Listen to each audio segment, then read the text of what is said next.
Ezekiel പ്രവാചകന്റെ പുസ്തകം എന്നുള്ള വായന 23-ാം അധ്യായം 24 മുതൽ 27 വരെയുള്ള വചനങ്ങൾ. കർത്താവായ ഞാൻ ഇത് പറഞ്ഞിരിക്കുന്നു, ഇത് പൂർത്തിയാകും, ഞാനത് നിറവേറ്റുക തന്നെ ചെയ്യും. ഞാൻ പിന്മാറുകയോ മാപ്പ് നൽകുകയോ മനസ്സ് മാറ്റുകയോ ഇല്ല. നിന്റെ മാർഗങ്ങൾക്കും പ്രവൃത്തികൾക്കും അനുസരിച്ച് ഞാൻ നിന്നെ വിധിക്കും. ദൈവമായ കർത്താവ് അരുളി ചെയ്യുന്നു. ഭാര്യയുടെ മരണം. 15-ാം വചനം. കർത്താവ് എന്നോട് അരുളി ചെയ്തു, മനുഷ്യപുത്ര, നിന്റെ കണ്ണുകളുടെ ആനന്ദഭാജനത്തെ ഞാൻ ഒറ്റയടിക്ക് നിന്നിൽ നിന്ന് നീക്കിക്കളയാൻ പോകുന്നു. എങ്കിലും നീ കരയുകയോ പ്രലപിക്കുകയോ അരുത്. നിന്റെ കണ്ണുകളിൽ നിന്ന് കണ്ണീർ ഒഴുകരുത്. നെടുർപ്പിടാം, എന്നാൽ ഉച്ചത്തിലാകരുത്.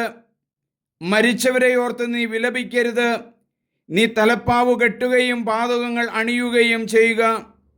നീ അധരം മറയ്ക്കരുത്. വിലാപഭോജ്യം ഭക്ഷിക്കുകയും അരുത്. പ്രഭാതത്തിൽ ഞാൻ ജനത്തോട് സംസാരിച്ചു. സായങ്കാലത്ത് എൻ്റെ ഭാര്യ അന്തരിച്ചു. എന്നോട് കൽപ്പിച്ചിരുന്നത് പോലെ ഞാൻ അടുത്ത പ്രഭാതത്തിൽ പ്രവർത്തിച്ചു. ജനം എന്നോട് ചോദിച്ചു, നീ ചെയ്യുന്നതിൻ്റെ അർത്ഥം എന്തെന്ന് ഞങ്ങളോട് പറയുകയില്ലേ? ഞാൻ പറഞ്ഞു, കർത്താവ് എന്നോട് അരുളി ചെയ്തു. ദൈവമായ കർത്താവ് അരുളി ചെയ്യുന്നുവെന്ന് ഇസ്രായേൽ ജനത്തോട് പറയുക. നിങ്ങളുടെ ശക്തിയുടെ അഭിമാനവും കണ്ണുകൾക്ക് ആനന്ദ വിഷയവും ഹൃദയത്തിൻ്റെ അഭിലാഷവുമായ എൻ്റെ വിശുദ്ധ സ്ഥലം ഞാൻ അശുദ്ധമാക്കും. നീ വിട്ടുപോകുന്ന പുത്രന്മാരും പുത്രിമാരും വാളിന് ഇരയാകും. ഞാൻ ചെയ്തതുപോലെ നിങ്ങളും അന്ന് ചെയ്യും. നിങ്ങൾ അധരം മറയ്ക്കുകയോ വിലാപഭോജ്യം ഭക്ഷിക്കുകയോ ഇല്ല. നിങ്ങളുടെ തലയിൽ തലപ്പാവും കാലുകളിൽ പാദുകങ്ങളും ഉണ്ടാകും. നിങ്ങൾ കരയുകയോ പ്രലപിക്കുകയോ ചെയ്യുകയില്ല.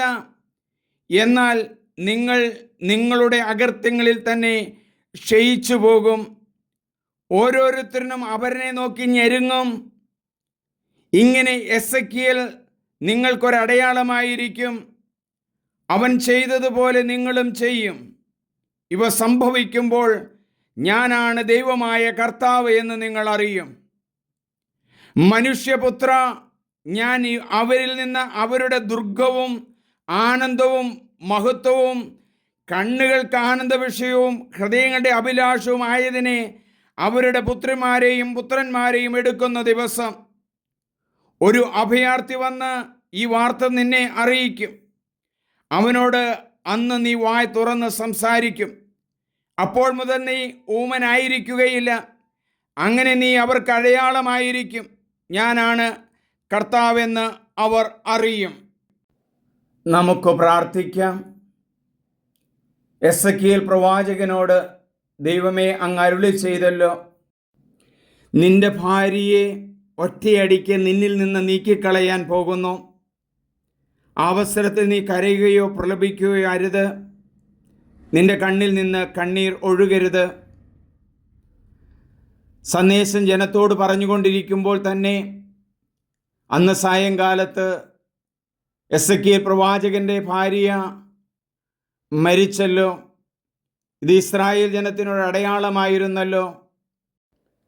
അടിമത്വ കാലഘട്ടത്തിൽ തന്നെ ഇവരുടെ പുത്രന്മാരെയും പുത്രിമാരെയും എല്ലാം വാളിനിരയാക്കുമെന്ന് ജനം സന്ദേശം സ്വീകരിച്ച് അനുതാപത്തിലേക്കും പ്രാർത്ഥനയിലേക്കും കടന്നു വരുവാൻ അങ്ങ് ആഹ്വാനം ചെയ്യുന്നു. ദൈവമേ, വചനത്തിലൂടെയും സന്ദേശങ്ങളിലൂടെയും നൽകുന്ന അടയാളങ്ങൾ സ്വീകരിച്ച് ദൈവവിശ്വാസത്തിൽ വളർന്നു വരുവാൻ ഞങ്ങളെ ശക്തിപ്പെടുത്തണമേ. യേശുവിൻ്റെ വചനം സ്വീകരിച്ച എത്രയോ സ്ഥലങ്ങളാണ്, രാജ്യങ്ങളാണ്.